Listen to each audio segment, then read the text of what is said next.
Assalamu alaikum wa rahmatullahi wa barakatuh. Peace, blessings and mercy be upon you all. Welcome to the third episode of Dawah Thursdays, and in our episode today we are going to be looking at some of the motivations and rewards in performing Dawah. I would like you guys to have a look at the following image on the screen. Now if this man was to walk past you on the street, or he was to sit on a bench, or you were at a Dawah table and he walks past your table, would you stop this individual and to tell them that, listen, I want to tell you a little bit more about Islam, or to start a profound question with them? Would you feel comfortable in approaching them? And I want you guys to be honest. Please let us know in the comment sections below, and I will definitely have a look at those. Now, I would like you guys to have a look at this image. This man that we saw in the previous photo, he actually embraced Islam. Now there's a very important lesson to be learned here. Someone had to approach this individual and to tell them that, listen, I love for you what I love for myself. And I want to tell you a little bit more about what I believe and what I stand for.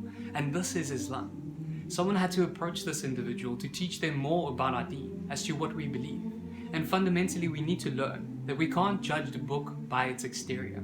That we need to approach individuals and have profound conversations with them regarding the things that are most important.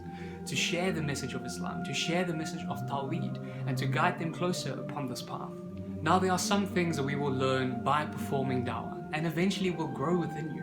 But the first of these is that we learn to develop empathy. Empathy can be defined as the ability to enter into another person's personality and imaginatively experiencing his or her feelings. In short, this means to place yourself into the shoes of another individual's. And fundamentally, once you are able to do this, you can read their emotions and psychologically and physiologically understand the situations that they find themselves in.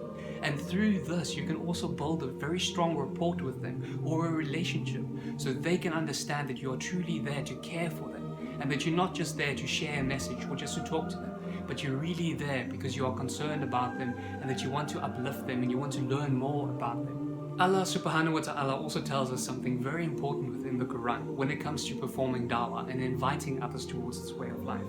He says within the Holy Quran in chapter 41 verse 33, "And who is better in speech than one who invites towards Allah and does righteous deeds and says, indeed I am of the Muslims." So fundamentally, what Allah subhanahu wa ta'ala is telling us here is that there's no greater thing that we can do in speech than to invite other people towards this way of Islam and to invite them upon this path. What Allah subhanahu wa ta'ala is also telling us in this verse is that we need to be righteous, so we need to perform acts of goodness, because fundamentally we need to practice what we propagate. We can't just go out there and propagate one thing and invite people to follow upon this path while we are on a completely different path that we do not do righteous deeds at all. And finally, it is also very important for us to declare that we are Muslims and to be proud of who we are and where we come from. Now I'm not talking about egotistical pride, saying that we are better than anybody else. But fundamentally, we need to understand that this is a gift that has been given to us. Being a Muslim is truly a gift. Many of us have been born into Muslim families. Some of us have chosen this religion, like myself. But ultimately, we need to understand that this gift that Allah subhanahu wa ta'ala has given to us is pure and it is truth. And when we propagate this, that we are Muslim to other individuals, they look at our lives, they look at us as symbols or examples of what Islam is about. And that can call many people towards Islam. Our Prophet Muhammad, peace, blessings and mercy be upon him, also declared that there are many forms of reward that come with performing Dawah. And we'd like to share some of these with you today. In Hadith Bukhari and Sahih Muslim, he declares the following: "By Allah, if Allah were to guide one man through you, it would be better for you than the best type of camels." Now you might be asking, "Brother Ashraf, I don't really want a camel, nor do I understand this analogy." Now, if we look at the time of Prophet Muhammad, peace and blessings be upon him, and the best of camels, and we were to draw a similitude to something in our time and age, the following image might give you a good example as to what this really means. Now, of course, the intentions of going out there to invite people towards the way of Allah subhanahu wa ta'ala is not purely based on the rewards, but it is in our hearts to do something for Allah and to share the knowledge that He has blessed us with, to call others towards this path. And there's another beautiful hadith I would like to share with you. In Sahih Muslim, our beloved Prophet, peace and blessings be upon him, says, "Whoever guides another to a good deed will get a reward similar to the one who performs it, Whenever this person performs wudu, whenever this person makes salah, whenever this person gives something in charity or does a good deed to those in their community, fundamentally you will gain the reward as if you are doing it yourself.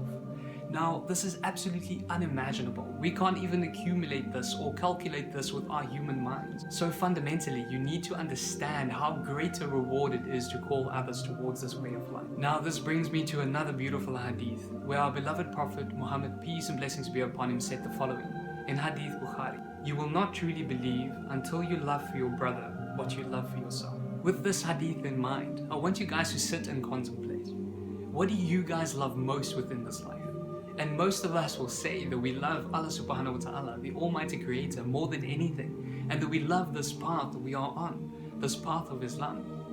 Now, just think about this. Our beloved Prophet, peace and blessings be upon him, said that we should love for others what we love for ourselves. And what greater way to love others than to wanting to call them towards Islam, than wanting to bring them towards this peace, to bring them towards this knowing, to bring them upon this revelation that we have been gifted by the Almighty Creator through His mercy and through His guidance.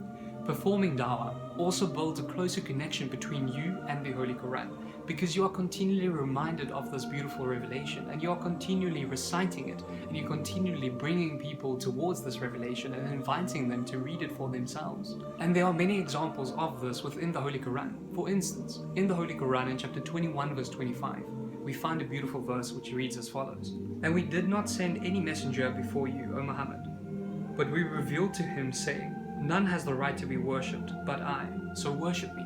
So we would use similar verses like this to speak to people around us, to share these verses with them. And in doing this, we grow closer towards the Quran because we memorize these verses and we learn to understand the meaning of them.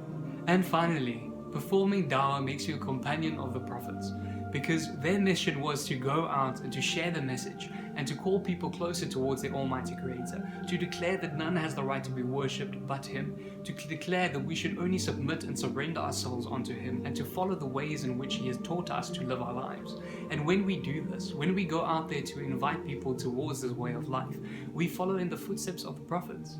I hope that you enjoyed this episode of Dawah Thursdays. Please do not forget to like and to share it with your friends. All the best of blessings to you and your loved ones.